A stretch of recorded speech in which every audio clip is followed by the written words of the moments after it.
કશ્યપજીને હવે યોગ બળથી ખબર પડી ગઈ છે, ભગવાન એના અંશથી પ્રગટ થઈ ગયા છે અને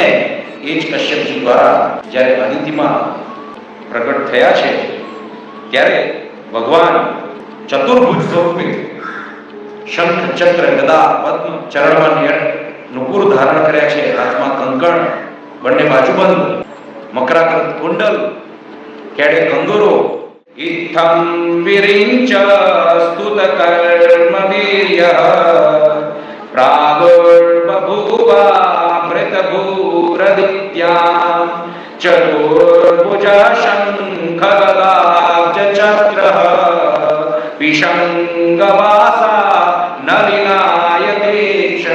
પીતાંબર ધારણ કર્યું છે અને કમલ નયન વનમાળા ધારણ કરી છે, જેમણે કૌસ્તુભ મણી જેમણે ધારણ કરેલો છે ગ્રંથમાં, એવા ભગવાન કશ્યપ પ્રજાપતિ જે આંગણું છે એના અંધકારને દૂર કરતા ચતુર્ભુજ સ્વરૂપે રહેલા એવા ભગવાન જ્યારે પ્રગટ થયા